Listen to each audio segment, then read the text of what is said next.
Welcome to this special edition of Belief Busters, in which we look at the masks and the roles that men have bought into, believing that that's who they must be.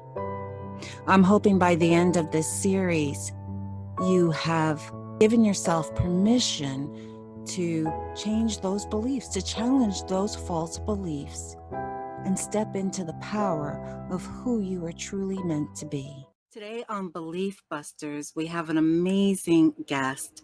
His name is Michael Benjamin, and I'm going to have him introduce himself to us, tell us what he's been doing, what he's all about. But today is going to be a juicy conversation about the evolution of spiritual consciousness from the male perspective. Michael, welcome. Well, good evening. Thank you, Cherie, and welcome, Belief Buster followers, and thank you for having me this afternoon. Who am I think is what you wanted me to know, right? Yes. So who am I? I'm a mental science practitioner. I'm also a 25-year student of the awakening process, and I spend many hours a week, 30, 40 hours a week, sitting in hospice, working with people that are writing the epic chapter, the final chapter of their life. And so, a spiritual care coordinator, um, chaplaincy work, mental science practitioner. My wife is actively involved in ministry. We founded a couple spiritual centers, both on the in northern Utah and then out west in California. Trying to get to the core of my being and unlearn a lot of that BS, those belief systems that I was raised with. Absolutely. And what were some of those belief systems about spirituality and being a male in the whole spiritual evolution? Is that even something that you learned as a kid? Well, not really. No, I mean, I was raised in religiosity. I was raised in sort of heavy-fisted, patriarchal, dominant environment, in a loving environment. I have no doubt that my father loved me and my grandfather, loved me, but both were very, in a few words, had me believing that I spoke too much. Kids were to be seen, not heard, and Mm-hmm. you're Catholic until otherwise. So I wouldn't necessarily say that spirituality, as much as it is just following religiosity, following the religion, and somewhere in there, there is spirituality. But for the most part, for me, it began, well, actually, now that I think about it, I started to hear things when I was very young, at 5. Ooh. Say Um, that. Say more about that. I started to hear things at 5. My mom would sort of coax me into a trance, if you will, by tickling me, tickling my face, sort of, and then she would start to ask questions, and I would give answers, and the adults in the room, because that sort of happened several times. Once she realized that her 4 or 5-year-old son was giving answers that 4 or 5-year-olds shouldn't have, um, they started to inquire a little deeper, a little further, and ultimately, I sort of remember. I actually remember it. It was like I was an observer, but I remember hearing myself say, "Well, it's God that's telling me." And I Wow. remember my dad putting the brakes. My dad forbade my mom to go there anymore, Uh-huh. and so that went away.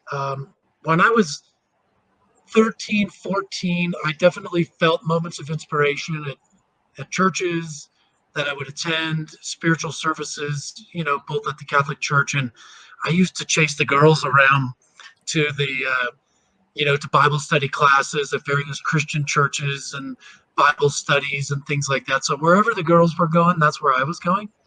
Uh, can't say I was there for all the right reasons, but I would get into it, and I would definitely feel the spirit. I started to get into Bible studies. I actually became a born again Christian when I was like 16, 17 years old, and got into Bible studies and went down that path for a number of years. Although there was something that was telling me there was Yeah. more than this. And went to university in northern Utah, met a Mormon girl, got married at a young age, 20 years old, Yeah.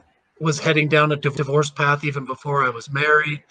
And when I finally decided to step into my own beingness at around the age of 23, had the difficult conversation that we were going to go our separate ways. I didn't even know who I was. And Right.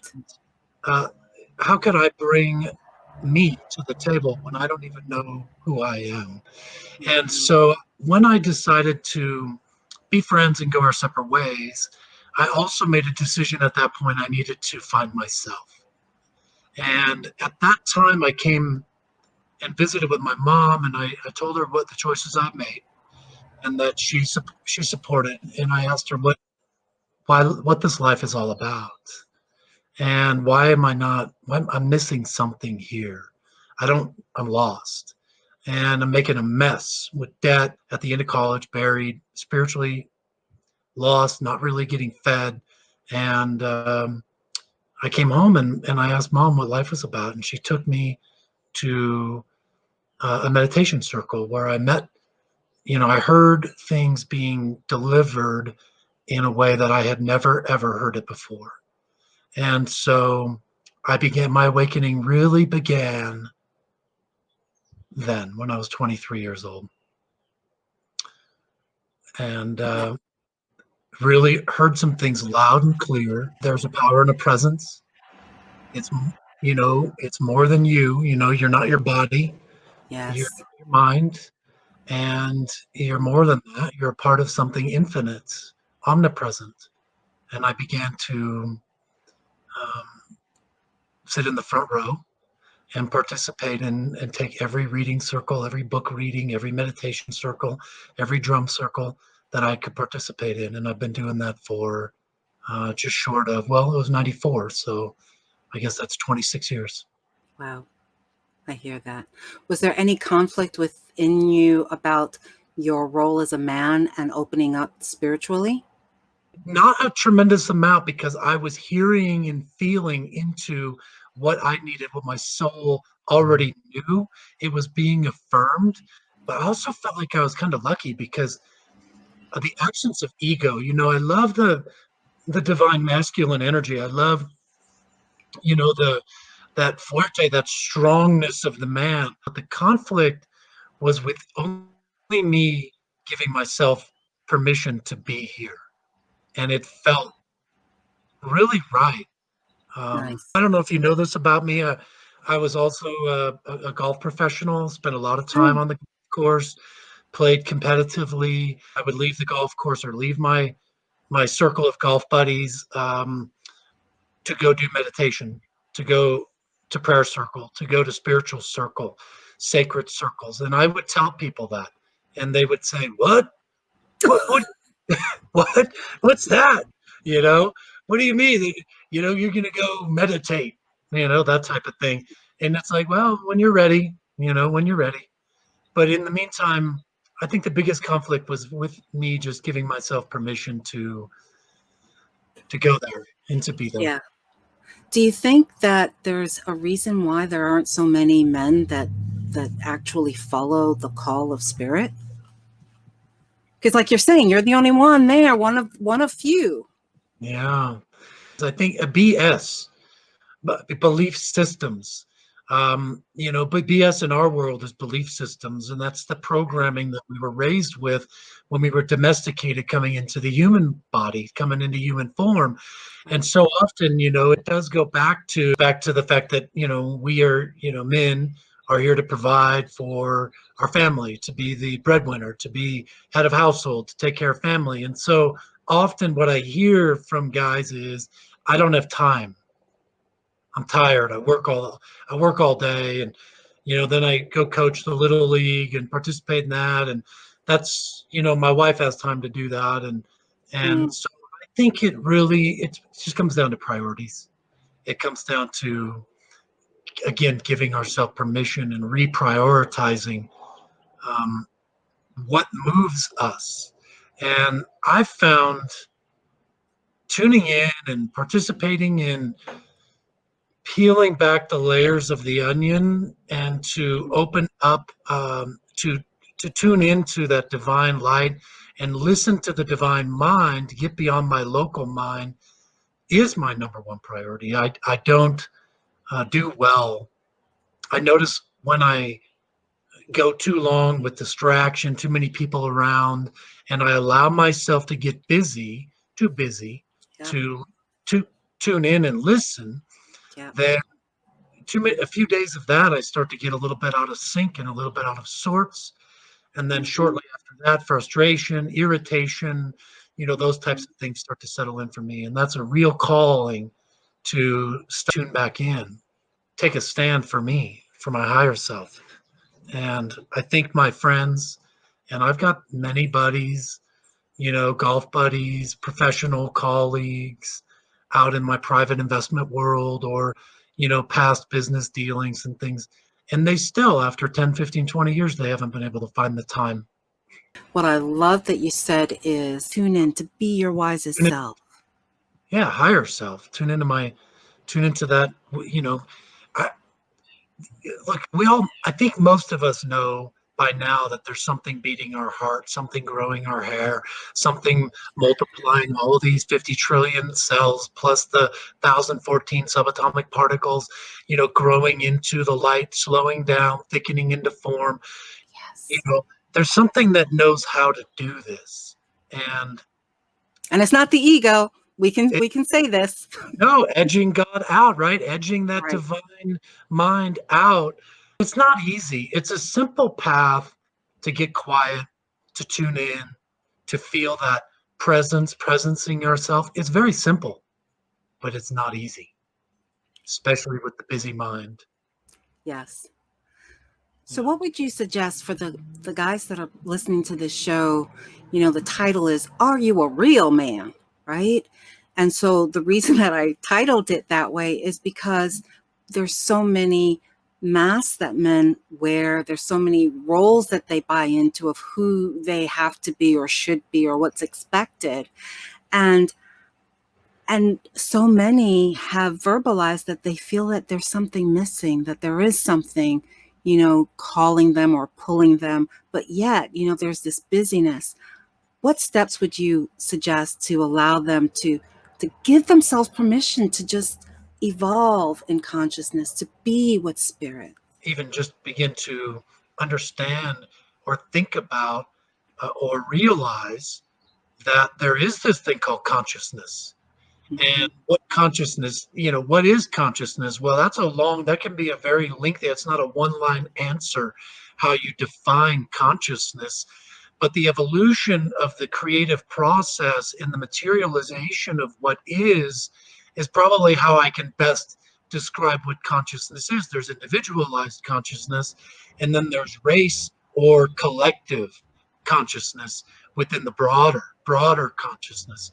If we're talking about being a real man, does a Yes. real does a real man avoid ultimately not want to talk about, like, for an example, I have a daughter, and my daughter had female or girl things going on, and of course there was a part of me in my belief system or upbringing that might have wanted to urge her to muscle through it, be tough, type of thing.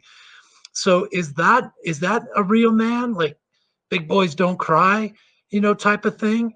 Or is it a real man that knows that your daughter is needing some empathy right now, or needing some compassion right now, or needing somebody to put, your arm around her, a male figure, the male in her life, to put, your my arm around her, bring her into and say, I love you.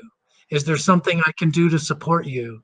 I don't understand everything that you're going through, but I want you to know that I love you and I'm here to support you through it. And it's okay to talk to me. It's okay to struggle. This human condition or this human experience that we're experiencing isn't without struggle. So often I notice that guys, fathers, parents dads that I hang out with or hung out with on the golf course, they never talk to their daughter about those things. That was mom's department. Right. So the question is, Right. what's being a real man? Is it to know that some things are going on and do your best to avoid it. Go to the bar, hang out with the boys, hang out with the men, go play golf, let mom take care of all that female stuff. Or is the real man somebody who's willing to sit in circle with your daughter, with your wife, and to support them? And how do you give a guy permission to do this work, to start it, to release the BS? Just recently, had this experience where I was with this guy and this amazing, lady, and she was dying with brain cancer and so forth. And he was definitely a mechanic. He was a hardworking guy, dirty hands, calloused. I look in his eyes, and I put my hand on his shoulder, and I let him know that I'm here. And what he's going through right now is not easy. There will be a day come when she's not here, and you'll look back on these days right now, which are the most painful days of your life, as days that you wish that you could have back. And so let's not miss these days. Mm-hmm. Let's sit with her, and that type of thing. And so it really worked. And as I sit with him and sat with her, he wasn't wanting to touch her or disturb her. And so I found myself, COVID, right? So I got my mask and I got my gloves on. I put my hand out by her hand. She held my hand. And I also noticed that he was watching. And Mm-hmm. so as we were sitting, and this we went over hours, this was not a super fast process, but I was, holding her hand, and I was whispering in her ear, and I was telling her, her how much her family loves her, and how thankful I was to be able to meet her and so forth. I noticed he was getting closer and closer to me. After a little while, again over time, eventually I took his hand and I started to hold his hand with my hand.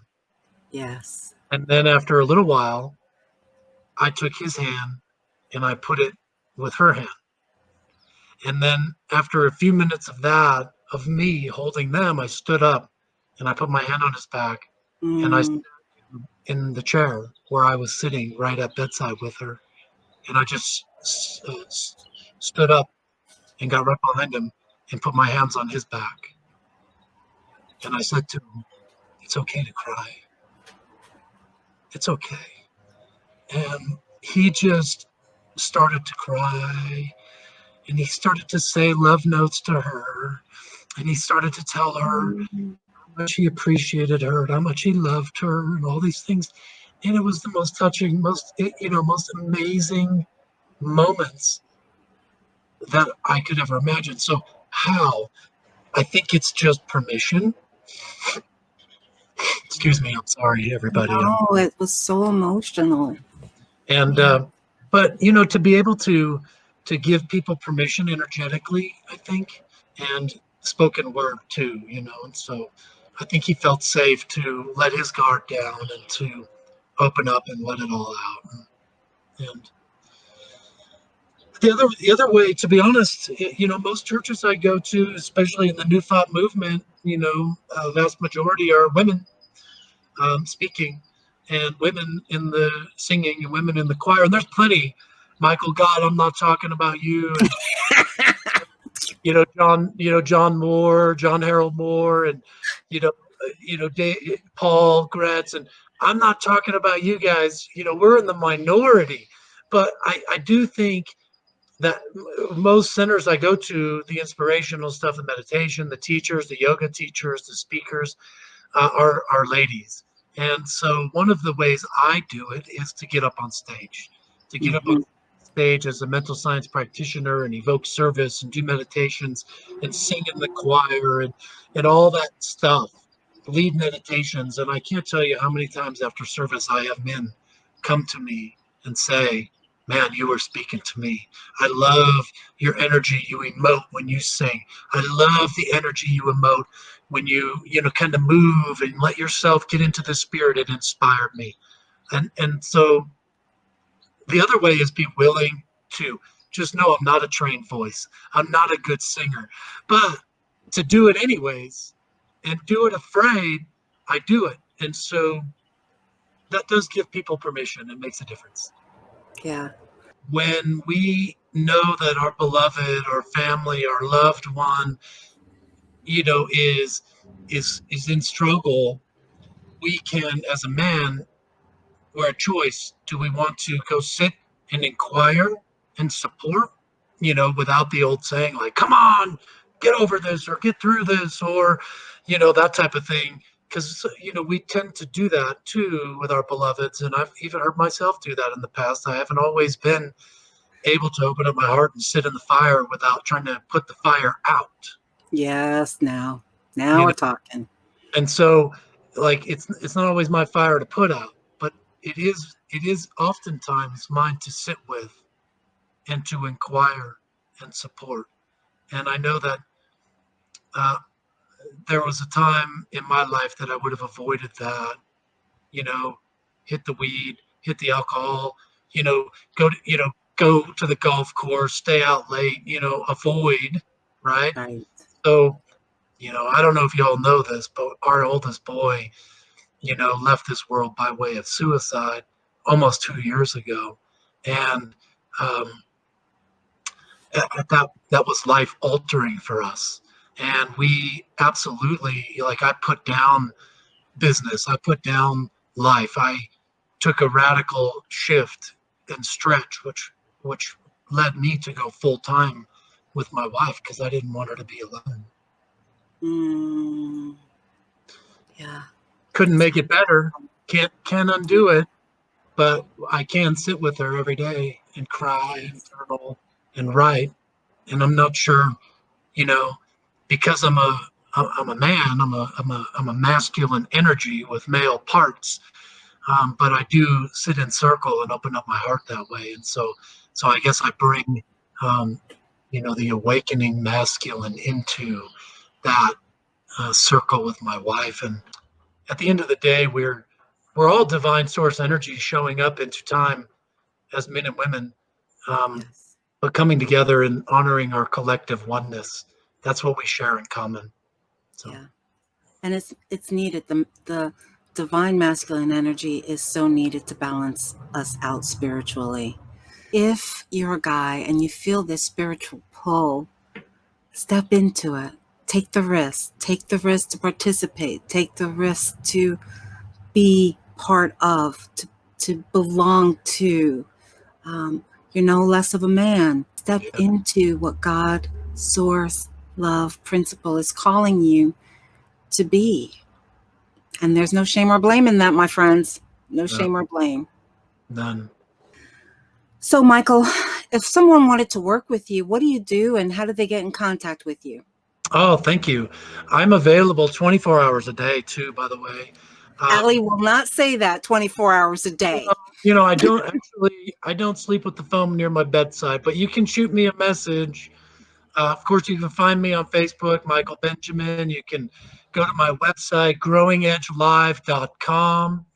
Growing Edge, nothing tricky, no spaces, Growing Edge, because we are the growing edge. And so growingedgelife.com, you can find me there. Satya Center, SATYA center.org, nothing tricky there. And I'm available for consult. I'm available for grief work. I'm available for prayer work, just to be your friend and witness. Yeah, my first call is always consultation, is always at no charge, and I can make it affordable from there. But I'm usually not very cheap, So anyhow, find me. I look forward to getting to know you and supporting you and nurturing your awakening. Open up. The world needs you. Thank you for joining us on Belief Busters. I hope this episode gives you permission to change your beliefs about yourself, about the world, and others. You can reach me at beliefbusterspodcast.org. Also, I've written a book, Turning Your Why into Why Not, which gives you practical steps and solutions to looking at your belief systems, to honoring them, and those that no longer serve you, giving you ways in creating new ones, allowing you to thrive. I'll see you on the flip side.